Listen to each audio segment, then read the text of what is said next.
జై శ్రీమన్నారాయణ. అస్మగురుభ్యో నమః. శ్రీమతే రామానుజాయ నమః. రామానుజ అష్టోత్తర శతనామావళిలో 101వ నామం ఓం గోదాగ్రజాయ నమః. శ్రీవిల్లిపుత్తూరు గోదా అమ్మవారికి అన్నగారైనటువంటి రామానుజులకు నమస్సులు. శ్రీవిల్లిపుత్తూరులో విష్ణుచిత్తులు అనేటటువంటి పరమ భాగవతోత్తములు ఉండేవారు. వారికి తులసి వనంలో భూదేవి అంశగా చిన్న పాప దొరికింది. ఆమె ఆండాళ్ళమ్మ. ఆమె తండ్రి గారి పెంపకంలో అనేకములైనటువంటి విష్ణు కథలు లీలలు కూడా తెలుసుకొని తిరుప్పావై వ్రతాన్ని ఆచరించింది. తనకి శ్రీరంగనాథుడే పతిగా కావాలని కోరుకుంది. తనకి రంగనాథుడితో పరిణయం అయితే తిరుమాలిం సోలై అంటే సుందరబాహుస్వామి వారికి 108 గంగాళాలతో క్షీరాన్నం నివేదిస్తానని ప్రార్థన చేసుకుంది. కానీ పరమాత్మ ఆమెకి ఆ అవకాశం ఇవ్వలేదు. వెంటనే పల్లకిలో శ్రీరంగానికి తీసుకువెళ్ళిపోయారు. తన సాయుధ్యాన్ని కూడా ప్రసాదించేశారు. ఆమె శ్రీరంగ నాయకి. కానీ ఆమె ప్రార్థన రామానుజుల ఆ తిరుమాలిం సోలే పెరుమాళ్ళకి నివేదన చేస్తానన్నటువంటి ఆ ప్రార్థన అలాగే నిలిచిపోయింది. ఆ తర్వాత 11వ శతాబ్దిలో అవతరించారు రామానుజులు. ఈ విషయాన్నంతా తెలుసుకొని ఒక చెల్లెలి కోరికని అన్నగారు ఏ విధంగా చెల్లిస్తారో ఆ విధంగా ఆండాళ్ళ తాయార్ల 108 గంగాళాల పాయసానాన్ని ఆ సుందరబాహుస్వామికి సమర్పించారు. ఆ కారణం చేత రామానుజులు గోదాదేవికి అన్నగారయ్యారు. అందుకే గోదాగ్రజాయ నమః, గోదాగ్రజులుగా పూజింపబడుతున్నారు. అటువంటి శ్రీరామానుజులకి నమస్కారములు. 102వ నామం ఓం దిగ్విజేత్రే నమః. శ్రీ మహావిష్ణువు యొక్క వైభవాన్ని సమస్త దిక్కులలో కూడా తెలుపుతూ విజయ యాత్ర చేసినటువంటి స్వామికి నమస్కారములు. భగవద్ రామానుజుల వారు అచంచలమైనటువంటి భక్తి విశ్వాసాలు కలిగినటువంటి వారు. భగవంతుని యందు అకుంఠితమైన దీక్ష, ఇంతసేపు కూడా విశ్రాంతి తీసుకోకుండా అలా అటువంటి దీక్షతో 120 సంవత్సరాలు ఈ లీలా విభూతిలో ఉండి ఉత్తర దక్షిణ భారతదేశమంతటా పర్యటించి వైష్ణవ దివ్యక్షేత్రాలలో శ్రీమన్నారాయణుని యొక్క వైభవాన్ని చాటి చెప్పిన ఘనులు. ఆసేతు హిమాచలం వరకు కూడా పర్యటన చేశారు రామానుజులు. అలా పర్యటించి శరణాగతి శాస్త్రాన్ని, శ్రీమన్నారాయణుని యొక్క భక్తి ప్రపత్తి మార్గాల్ని అన్ని వైపులకి వెదజల్లి విజయాన్ని సాధించినటువంటి మహనీయులు. అంతేకాదు ఇతర మతాలన్నింటినీ నిరసన చేశారు. స్వమతాన్ని స్థాపించారు చక్కగా. అందుచేతనే స్వమతం ఏంటి? విశిష్టాద్వైతము. ఆ విశిష్టాద్వైత సిద్ధాంతాన్ని లోకమంతటా ప్రచారం చేసి ఈ స్వమత స్థాపన చేశారు. అందుకే ఎంబెరుమానార్ అయ్యారు అని వారి యొక్క నామాన్ని సార్థకం చేసుకున్నారు. అటువంటి రామానుజులకి ప్రణామములు. దిగ్విజేత్రే నమః. ఓం గోదాభీష్ట ప్రపూరకాయ నమః. గోదాభీష్టాన్ని అంటే గోదాదేవి యొక్క కోరికని తీర్చినటువంటి స్వామికి నమస్సులు. అదే ఇంతకుముందు చెప్పుకున్నదే. గోదాదేవి రంగనాథునికి భక్తురాలు, ఇంకా ప్రియురాలు కూడా. ఆ తల్లి అభీష్టం మేర రామానుజుల వారు పాసురాలతో పూమాలలని అర్చనలలో కొనసాగించారు. అంటే తిరుప్పావై ప్రబంధాన్ని మన రోజు కూడా పెరుమాళ్ళని అర్చించుకునే సమయంలో ఈ పాసురాలు కూడా పాడాలి అని ఒక నియమనని ఏర్పాటు చేశారు. అంతేకాకుండా తిరుమాలిం సోలైలో స్వామికి అక్కారడిసల్ అనేటటువంటి క్షీరాన్నాల్ని 108 గంగాళాలతో సమర్పించడం గోదాదేవి యొక్క కోరిక అని రామానుజులు ఆ కోరికని తీర్చినటువంటి వారు. అంతటి ప్రేమైక మూర్తి రామానుజుల వారు. ఎప్పుడు కూడా తిరుప్పావై ప్రబంధాన్ని అనుసంధానం చేసుకుంటూ ఉండేవారు. అందుచేత వీరికి తిరుప్పావై జీయర్ అనే పేరు కూడా సార్థకమైంది. అటువంటి రామానుజులకి ప్రణామాలు. తర్వాత ఓం సర్వసంశయ విచ్ఛేత్రే నమః. సమస్త సందేహాల్ని పోగొట్టే స్వామికి నమస్కారములు. అంటే సమస్త సంశయాలు అంటే భగవంతుని విషయాల్లో కానివ్వండి, సమస్త వేదాంత పురాణ ఇతిహాస భగవద్విషయ ఇవన్నింటిలోని సందేహాలు, ఇంకా లౌకిక విషయాల్లో కూడా ఇలా అన్నింటిలో ఉండేటటువంటి సంశయాలని తీర్చేవారు. ఎంతోమందికి ఎన్నో సంశయాలు వస్తూ ఉండేవి. అప్పుడే కాదు, ఇప్పుడు కూడా వస్తున్నాయి కదా. ఎవరికైనా వస్తాయి సంశయాలు. ఇప్పుడు సంశయం వచ్చింది అంటే వాళ్ళు చక్కగా వింటున్నారు అని అర్థం. అసలు ఏ సంశయం రాలేదు అంటే ఏదో వింటున్నారు అనిపిస్తుంది అన్నమాట. వింటున్నారు అన్న దానికి అర్థమే ఎలా తెలుస్తుంది మనకి? బాగా వింటున్నారు అని అంటే వాళ్ళకు అందులో సంశయం వస్తే ఆ సంశయాన్ని గురించి అడిగితే, ఓహో వీళ్ళు చక్కగా వింటున్నారు కాబట్టి వీళ్ళకి అదేదో తెలియని దాన్ని అడిగారు అని ఒక భావన. అలా ఇక్కడ చక్కగా వింటుండేవారు శిష్యులందరూ కూడా. అలా వినేటటువంటి శిష్యులకి, ప్రజలకి అనేక సందేహాలు, ఆ సందేహాలన్నింటినీ తీర్చారు. ఎలా తీర్చారు అంటే అర్ధపంచక జ్ఞానం. అర్ధపంచక జ్ఞానం అంటే తెలుసు కదా. అర్ధపంచక జ్ఞానం తర్వాత నవవిధ సంబంధాలు, వీటి ద్వారా స్పష్టమైనటువంటి సమాధానాలు, పరిష్కారాలు ఇవన్నీ కూడా చెప్పేవారు. అటువంటి వైదిక సార్వభౌములు జగదాచార్యులు శ్రీరామానుజులే. అటువంటి వారికి ప్రణామములు. తర్వాత 105వ నామం ఓం విష్ణులోకప్రదాయకాయ నమః. పరమపదమును అనుగ్రహించే స్వామికి నమస్కారములు. ఎవరు? భగవంతుడు కదా పరమపదాన్ని ఇచ్చేది. ఇక్కడ రామానుజులే ఇచ్చువారు అని చెప్తున్నారు.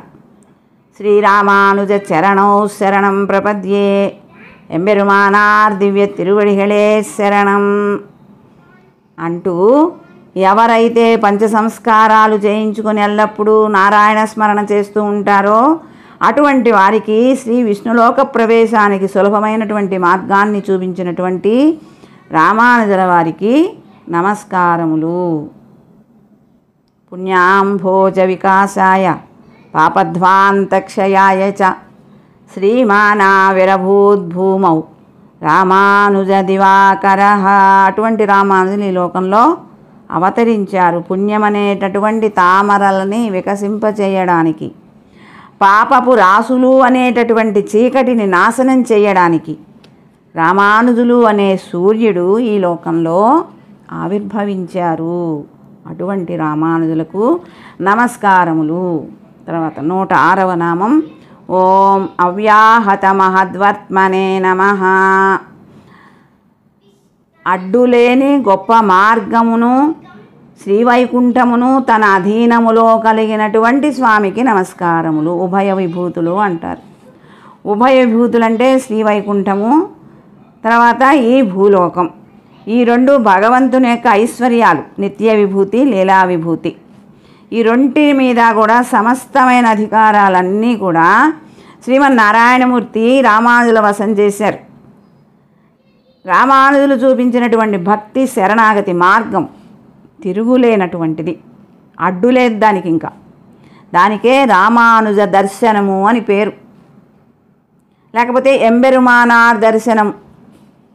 ఏమిటి ఎంబెరుమానార్ దర్శనం అంటే భగవంతుని యందు భక్తి శరణాగతి. ఇది ఈ మార్గం. ఇంకా ఏ మార్గాలు వద్దు, ఏ సాధనలు వద్దు. శరణాగతి సాధనయే. శరణాగతి ఒక్కటే సాధనం. అంటే సాధన అని అనకూడదు దాన్ని కూడా, శరణాగతి చేయటం అంతే. భక్తి, ఇవి రెండూ ఉండాలి. ఇదే రామానుజ దర్శనం. సాక్షాత్తు రంగనాథుడే ఈ పేరు పెట్టారు, ఎంబెరుమానార్ దర్శనం, రామానుజ దర్శనం అని. పెట్టి ఈ లోకంలో ఇంకా వృద్ధిపరిచాడు దాన్ని. ఇటువంటి తిరుగులేని మార్గాన్ని సిద్ధపరిచినటువంటి రామానుజుల వారికి ప్రణామములు. అవ్యాహత మహద్వర్త్మనే నమః. అడ్డులేని గొప్ప మార్గాన్ని, శ్రీవైకుంఠాన్ని కూడా తన అధీనంలోకి తీసుకున్నటువంటి స్వామికి నమస్కారములు. అధీనంలో కలిగినటువంటి స్వామికి నమస్కారములు. ఓం యతిరాజాయ నమః. శ్రీ వైష్ణవ యతులందరికీ రాజైనటువంటి వారికి నమస్సులు. శ్రీ రామానుజులు అంతరింద్రియ నిగ్రహము, బాహ్య ఇంద్రియ నిగ్రహం, ఇవి రెండింటినీ కలిగినటువంటి వారు. అత్యంత పవిత్రమైన చరిత్ర రామానుజుల వారిది. ఎటువంటి మచ్చ లేదు ఆయన జీవితంలో. బాల్యం నుండి కూడా భరతుడిలాగా భగవంతుని మీద అచంచలమైనటువంటి భక్తి విశ్వాసాలు కలిగినటువంటి వారు. అంతేకాకుండా ఆళ్వార్ల యొక్క సాంప్రదాయాల్ని, వారు ఏ ప్రబంధాలలో ఏ విధమైనటువంటి సాంప్రదాయాన్ని చెప్పారో ఆ సాంప్రదాయాలన్నింటినీ కూడా వృద్ధిపరిచినటువంటి వారు. శ్రీ వైష్ణవ దివ్య స్థలాలని జీర్ణోద్ధరణ సంస్కారాదులు చేసినటువంటి వారు. కరుణామయ హృదయం కలిగిన వారు. సర్వమానవాళికి కూడా నారాయణుని యొక్క అనుగ్రహం కలగాలి అని అష్టాక్షరి మహామంత్రార్థాన్ని గోపురమెక్కి వెదజల్లినటువంటి వారు. భారతదేశమంతా పర్యటించి సనాతనమైనటువంటి వైదిక ధర్మాన్ని ప్రచారం చేశారు. ఇంకా అందరిలో ఉన్నటువంటి నారాయణ తత్వాన్ని దర్శించారు. అందరిలో నారాయణ తత్వము ఉన్నది అంటూ అందరిలో నారాయణున్నే చూసేవారు. సమస్త సన్యాసులందరిలో యతులలో రాజు లాగా ప్రకాశించారు. అనేక మంది యతులకి కులపతులయ్యారు. అటువంటి రామానుజులకి ప్రణామములు. 108వ నామం ఓం జగద్గురవే నమః. ఈ ప్రపంచానికి మార్గదర్శకులైనటువంటి, మార్గాన్ని చూపించినటువంటి గురువులు శ్రీ రామానుజాచార్య స్వామియే. అటువంటి వారికి నమస్సులు. రామానుజులు మానవత్వాన్ని చాటినటువంటి మహాగుణగణ సంపన్నులు. ఇంకా వేదాంతాలు, శ్రీరామాయణం, మహాభారతం, ఇంకా అనేక సిద్ధాంతాలు, ఆళ్వార్ల యొక్క దివ్య ప్రబంధాలు, ఇవన్నింటినీ అనేక సార్లు చదివి మథన చేశారు. దాన్ని మధించి అందులో ఏమిటి సారం అంటే సర్వం విష్ణుమయము. ఆయనే శ్రీమన్నారాయణుడు. ఆ విష్ణువే శ్రీమన్నారాయణుడు. ఆయనే సృష్టి స్థితి లయాలకు కారణం.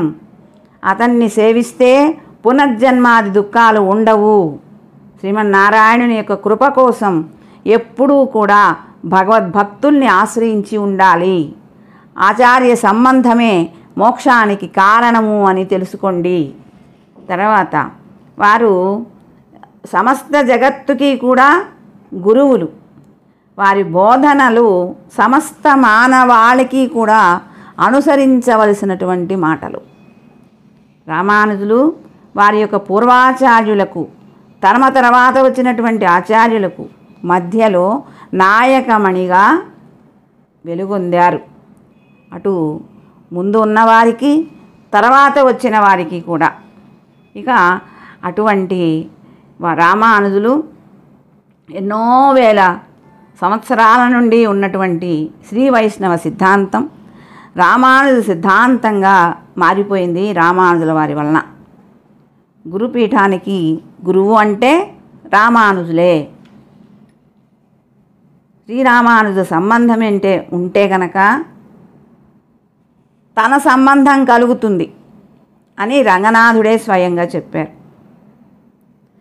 అంటే రామానుజ సంబంధం ఉంటే తప్ప తన సంబంధం దొరకదు. భగవత్ సంబంధం డైరెక్ట్గా కావాలంటే కుదరదు. రామానుజ సంబంధాన్ని పెట్టుకుని తద్వారా భగవత్ సంబంధాన్ని కోరుకోవాలి. అందుకే భారతీయ సనాతన ధర్మాలలో శ్రీ వైష్ణవ మతం శ్రీ రామానుజ మతంగా కీర్తింపబడుతోంది. రామానుజుల యొక్క గద్యత్రయం ఏది శరణాగతి గద్య, శ్రీరంగ గద్య, వైకుంఠ గద్య, ఇవి గద్యత్రయాలు. మహాయోగులకు కూడా లభించినటువంటి అద్భుతమైన నారాయణ దర్శనాన్ని కలిగిస్తుంది ఈ గద్యత్రయం అనేటటువంటి ప్రబంధం. అందుకే రామానుజులు కులాలకి, జాతులకి, వర్ణాలకి, స్త్రీ పురుష విభేదాలకి అతీతంగా ఉండి భారతదేశంలో ఉన్నటువంటి ఆధ్యాత్మిక భక్తి చైతన్యానికి గొప్పదైనటువంటి శరణాగతి పతాకాన్ని ఎగరవేశారట. అంటే ఎగరవేశారు శరణాగతి తత్వమే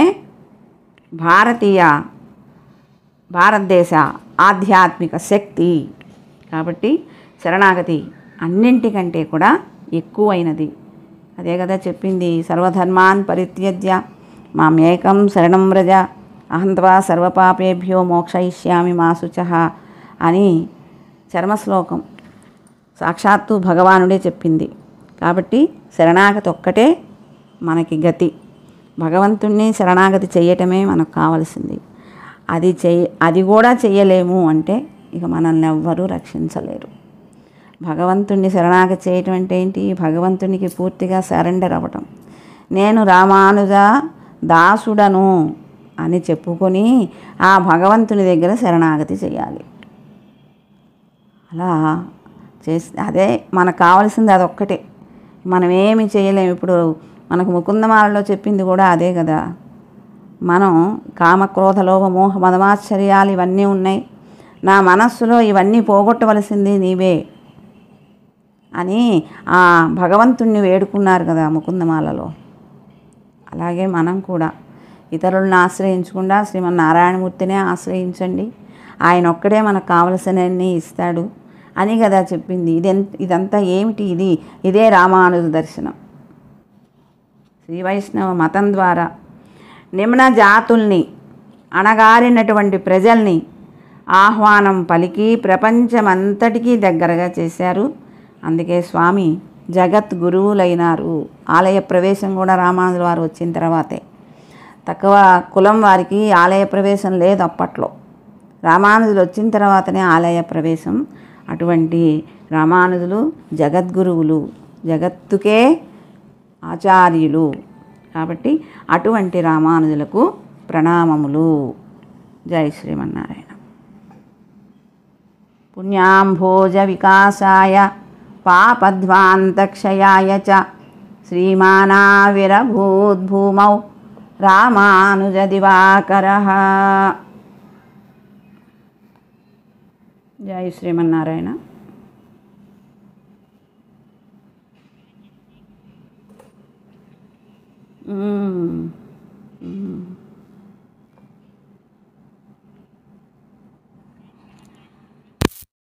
దాసోహం.